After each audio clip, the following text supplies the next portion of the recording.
souls of honored guests. One of the 7 Arbiter Generals, the most wise and brave, honored with the title of the Divine Foresight, Jing Yuan.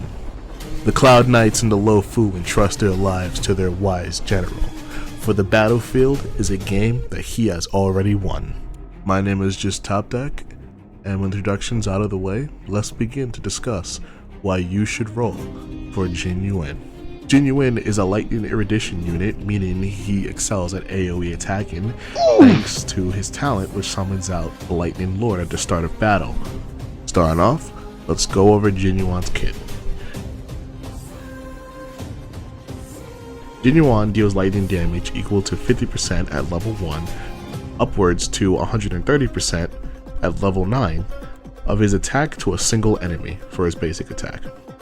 Jing Yuan's skill, which is an AoE attack that deals lightning damage equal to 50% at level 1, upwards of 120% at level 15 of Jing Yuan's attack to all enemies, and increases Lightning Lord's hit per action by 2 for the next turn.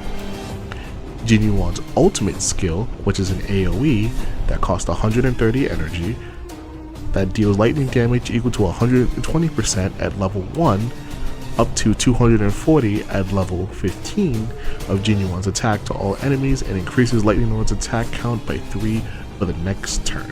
So far, his stats are pretty good, but let's get to the real meat of his kit with his talent, the Lightning Lord. Jing Yuan summons Lightning Lord at the start of the battle. Lightning Lord has 60 base speed and 3 base attack count, and its attacks are considered follow-up attacks. Each count of Lightning Lord's attack deals lightning damage equal to 33% at level 1, up to 82% at level 15 of Jing Yuan's attack to a single enemy whose adjacent targets also receive lightning damage equal to 25% of the damage dealt to the main target. Lightning Lord's attack count can reach a max of 10. Every time Lightning Lord's attack count increases by 1, its speed increases by 10. After the action ends, speed and attack count return to their base values. When Jing Yuan is knocked down, the Lightning Lord will disappear. When Jing Yuan is affected by crowd control debuff, the Lightning Lord is unable to take action. I just said my entire college thesis at you, so let me tell you what this means in easier to understand terms. So, Jing Yuan summons an additional character that goes on the turn order stack, right? It is affected by Jing Yuan's attack and speed, which is really important, as well as his attack, crit, and other things, right? Think of it as another Jing Yuan, okay? It attacks whenever its turn comes. Every time it attacks, it increases its speed, which scales. This is fantastic because, well, speed is really important, and the more it gets to act, the more powerful it becomes, but it does reset after 10 times. However, if you get CC'd, meaning you get like frozen, imprisoned, quantumed, right, it essentially goes away until that debuff is gone. If you are knocked down, you die. As Jing Yuan, it is also gone. But while it is there, it is a menace. It is there to deal damage, consistent damage, mind you, and that's it.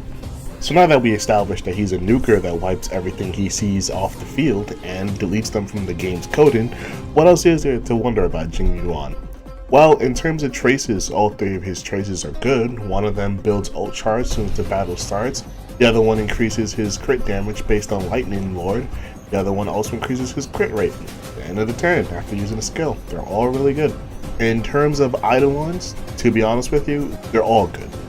Eidolon 1, 2, 4, and 6 are all good, right?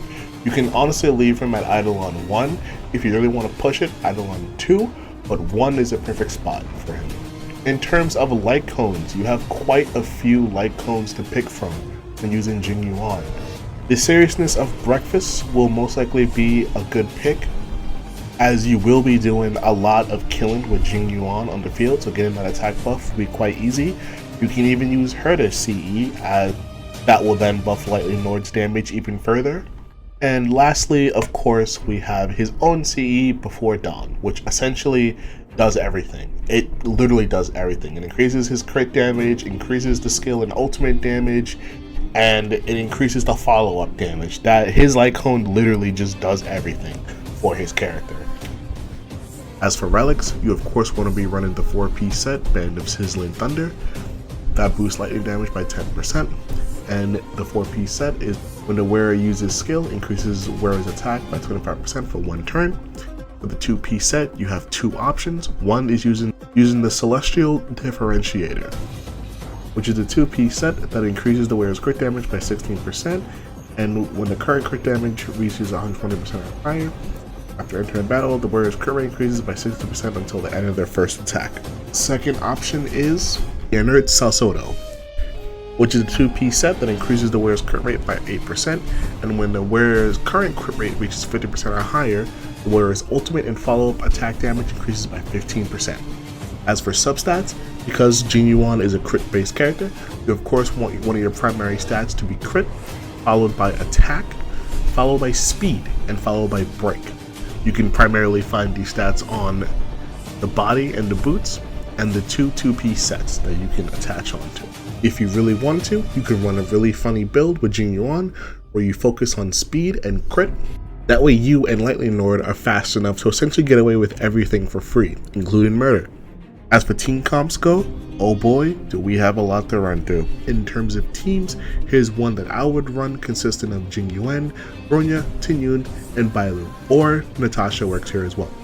Point of this team is just buff up Jing Yuan as much as possible and just go in, close your eyes, and just press buttons.